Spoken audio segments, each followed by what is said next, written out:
Olá pessoal, nessa aula nós vamos estudar como os microcontroladores trabalham com a temporização de eventos. O tempo é uma grandeza fundamental no controle de sistemas embarcados. Para tarefas como geração de delays precisos, contagem de eventos e controle de sinal PWM, os microcontroladores contam com os temporizadores de hardware, ou timers. Esses periféricos operam de forma autônoma, paralela à CPU, permitindo maior precisão e eficiência no processamento de tarefas temporais. Um temporizador, ou um timer, é fundamentalmente um contador, cujo conteúdo é automaticamente incrementado ou decrementado a cada pulso de entrada. Se os pulsos recebidos tiverem uma frequência fixa, contá-los se torna uma função da contagem do tempo, o que nós chamamos de temporização. Por exemplo, o oscilador principal do microcontrolador utiliza um cristal de quartzo para a geração do sinal de clock do sistema. A frequência dos osciladores com cristais de quartzo é extremamente precisa e estável, de modo que gera pulsos sempre da mesma largura e da mesma duração. Esses pulsos eles são ideais para serem usados como base para a medição do tempo pelos timers. Se for necessário medir o tempo entre dois eventos, por exemplo, basta contar a quantidade de pulsos gerados pelo oscilador no intervalo desejado.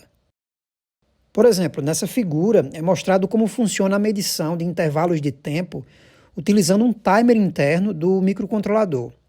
Se o valor armazenado no timer é number A ou A quando se inicia a medição e number B ou B quando se termina, então o tempo transcorrido é igual ao resultado da subtração B menos A multiplicado pelo período de oscilação dos pulsos. Por exemplo, quando o oscilador funciona a 1 MHz, o contador é incrementado a cada 1 microsegundos e o tempo transcorrido seria calculado como B menos A vezes 1 microsegundo. Os timers também podem ser configurados para contar pulsos de entrada, que não têm uma frequência fixa. Por exemplo, pulsos que vêm de sensores digitais, contagem de produtos em uma linha de montagem, contagem do número de rotações por segundo do eixo de um motor, contagem do número de vezes que um botão é pressionado. Aí, nesse caso, o timer está agindo como um contador simples. É o mesmo circuito operando em dois modos diferentes, ou timer ou contador. Normalmente, além do registrador que contém o valor da contagem propriamente dito, os timers também têm outros registradores associados, usados para controlar a operação, os modos de contagem e indicar o status das operações. Por exemplo, os registradores de controle possuem bits de configuração do timer, como a seleção do modo de contagem, crescente ou decrescente, seleção da fonte dos pulsos de contagem, iniciar ou parar a contagem, habilitar interrupções quando a contagem atingir um determinado valor, resetar a contagem, etc. Um timer pode ter qualquer quantidade de bits no seu registrador de contagem. O registrador de contagem é o principal bloco de um timer. É esse registrador que, ao receber os pulsos, realiza a contagem automaticamente, incrementando ou decrementando esse valor. O registrador de contagem geralmente pode ter 8, 12, 16, 24 ou 32 bits. Um microcontrolador geralmente tem vários timers com diferentes quantidades de bits para atender a contagem em diferentes aplicações. Um timer de 8 bits, por exemplo, pode contar 2 elevado a 8, ou seja, 256 pulsos de entrada. Um timer de 16 bits aumenta essa capacidade para 2 elevado a 16, que é igual a 65.536 pulsos de entrada. E já um timer de 32 bits conta 2 elevado a 32, ou mais de 4 bilhões de pulsos de entrada. Se o número máximo de contagem for ultrapassado, o timer é automaticamente reiniciado e a contagem vai começar do zero novamente. Essa condição é chamada de estouro do timer, ou overflow. Se a contagem é decrescente, o contador, ao chegar em zero, retorna para o valor máximo, e isso é chamado de underflow. Geralmente essas situações são sinalizadas por um bit no registrador de status do timer, e essa condição geralmente também pode gerar uma interrupção. De toda forma, mesmo para um timer de 32 bits, como os pulsos de entrada podem vir do sistema de clock do microcontrolador, que geralmente trabalha em altíssimas velocidades, a contagem rapidamente chega ao valor máximo. Essa limitação ela pode ser superada usando um oscilador mais lento ou aplicando um divisor ao sinal de clock de entrada. Esse tipo de divisor é geralmente chamado de prescaler, e a saída do prescaler se torna a entrada da fonte de pulsos do timer. O fator pelo qual o prescaler divide o clock recebido é geralmente configurável, e com isso nós podemos alterar a frequência do clock do timer, mesmo que o clock de entrada permaneça o mesmo. Essa possibilidade de alterar a frequência de clock do temporizador permite escolher a frequência mais adequada para os trabalhos de temporização necessários para uma determinada aplicação. Um sinal de clock de timer mais rápido fornece uma resolução de tempo mais alta, mais fina, mas um tempo máximo de temporização mais curto. Já um sinal de clock de timer mais lento fornece uma resolução de tempo mais baixa, mas um tempo máximo de temporização mais longo. A operação dos timers pode gerar diversos eventos de interrupção e também pode fornecer sinais de disparo periódicos para outros periféricos, como conversores ADC e DAC. Por exemplo, nós podemos implementar uma ação periódica que deve ocorrer exatamente a cada 1 milissegundo. Nós podemos configurar um timer para que ele conte do zero até o seu valor máximo em exatamente 1 milissegundo, e nesse instante nós podemos usar a interrupção por estouro do timer, e na ISR associada a esse timer, nós podemos escrever a ação que deve ser executada periodicamente. Nesse caso, enquanto esse tempo não é atingido, o processador pode ficar livre para executar outras ações, porque a contagem do tempo é feita paralelamente e de forma independente do processador, pelo timer. Quando o tempo limite for atingido, uma interrupção será gerada e o processador passa a dar atenção àquela tarefa especificada na ISR. É exatamente esse princípio que permite, por exemplo, que um sistema operacional de um computador consiga alternar entre diferentes tarefas, controlando o contexto de execução com base em interrupções temporizadas. Outra aplicação fundamental dos timers é na geração automática de formas de onda, como sinais PWM, por exemplo.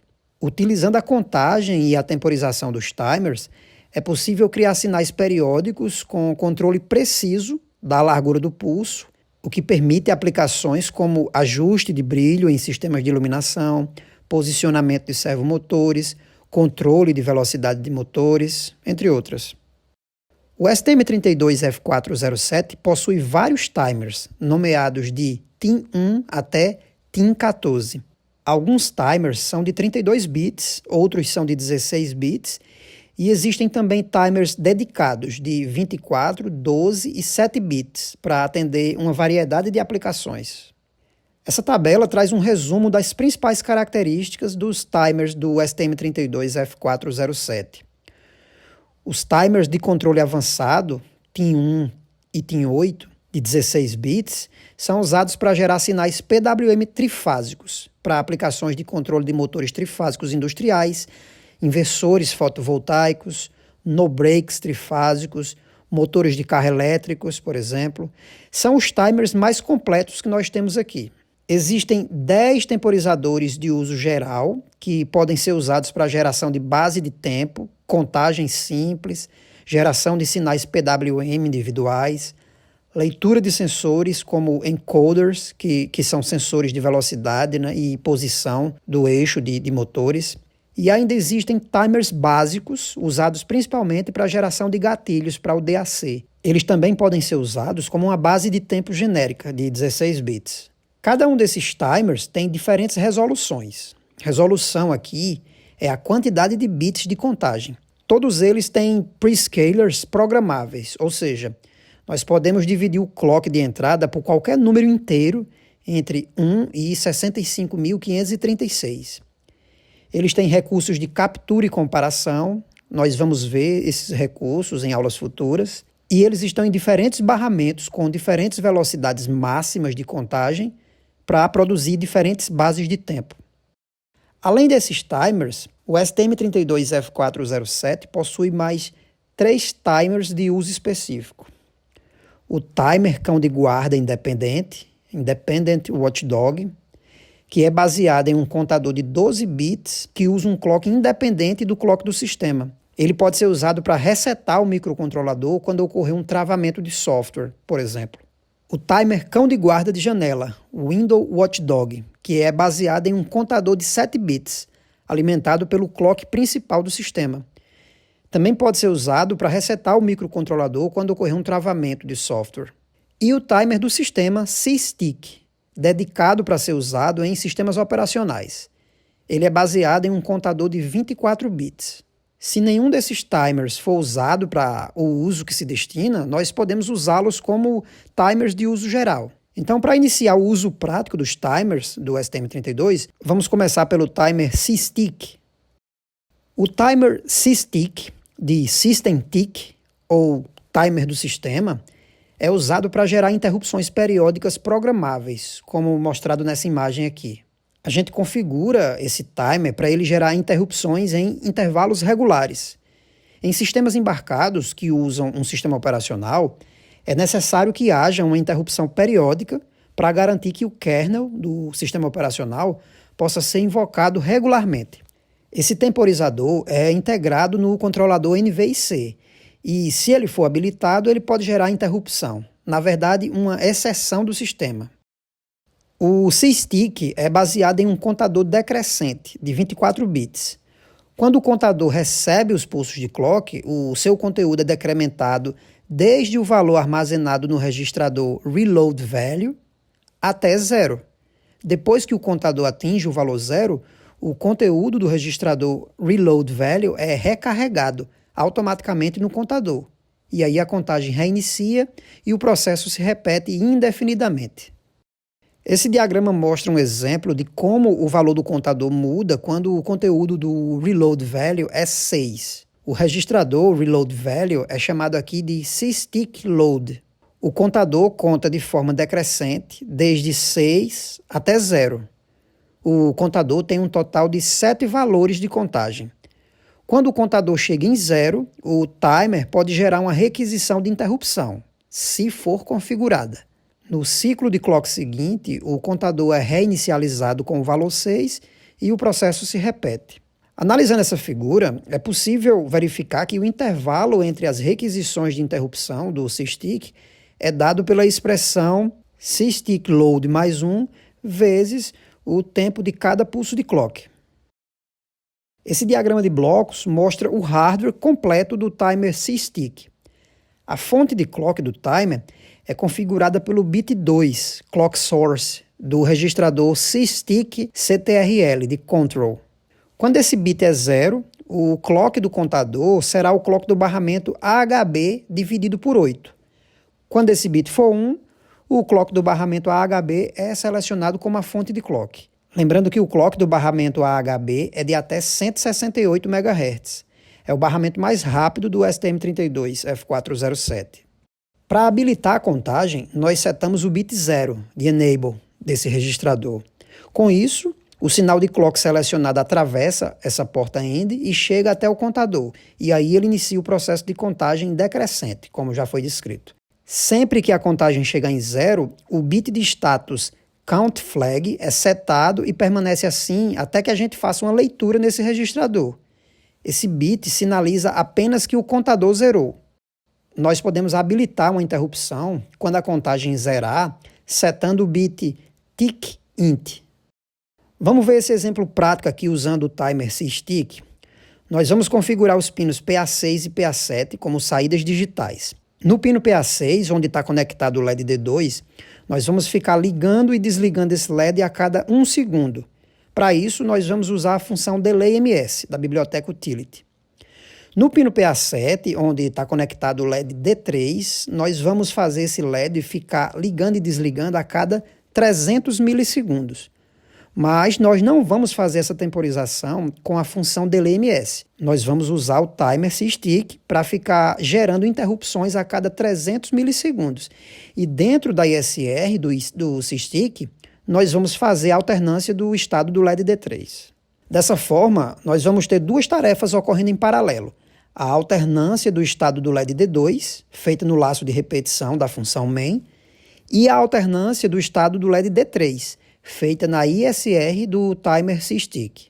Vamos ver isso aqui no código como fica. Aqui no código eu estou configurando os dois pinos PA6 e PA7 como saídas digitais. No timer, para desacelerar a contagem, eu vou usar como fonte de clock o clock do barramento AHB de 168 MHz dividido por 8, o que vai resultar em 21 MHz. Para a contagem durar 300 milissegundos, com pulsos de clock na frequência de 21 MHz, eu preciso contar até 6,3 milhões menos 1. Para encontrar esse valor, é só dividir 300 milissegundos pelo período do sinal de clock de 21 MHz e subtrair 1, como eu estou fazendo aqui, já que o período das interrupções do SysTick é sempre o valor do registrador load mais 1. Aqui eu estou habilitando o início da contagem, habilitando a interrupção e selecionando a fonte de clock que eu falei. Aqui embaixo, na ISR do SysTick Handler, eu simplesmente alterno o estado do pino PA7. No laço de repetição, eu fico alternando o estado do pino PA6 a cada 1 segundo. Se eu compilar agora, eu vou obter um erro. Por que esse erro? Porque a biblioteca HAL, nessa função aqui em cima, HAL init, ela inicializa o SysTick e usa esse timer para gerar a base de tempo das funções HAL delay. E ela faz isso justamente com o uso das interrupções desse timer. Por isso, a ISR de SysTick Handler também é definida pela biblioteca HAL. E o erro é justamente esse. O compilador diz aqui que há múltiplas definições dessa função. A da biblioteca HAL e a nossa. Nós temos algumas opções para corrigir isso, como mudar o temporizador da base de tempo da biblioteca HAL, mas nós vamos fazer o mais simples. Vamos vir aqui na definição dessa função feita pela biblioteca HAL e vamos comentá-la para ficar somente a nossa definição da função. Agora, basta compilar que vai dar tudo certo. Vamos ver o resultado do código gravado na nossa placa de desenvolvimento? Aqui nós estamos vendo o LED D2 alternando a cada 1 segundo e o LED D3 a cada 300 milissegundos, conforme esperado.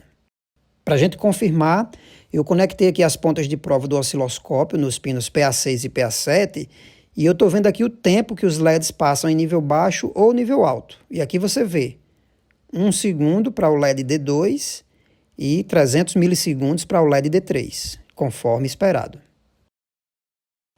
Ao fazer o que fizemos aqui, nós não podemos mais utilizar a função HAL delay, porque nós desconfiguramos o que a biblioteca HAL faz com o timer SysTick.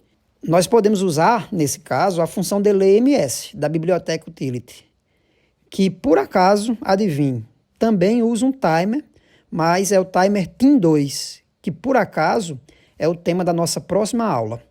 Por isso, nós vamos encerrar essa aula por aqui e até mais.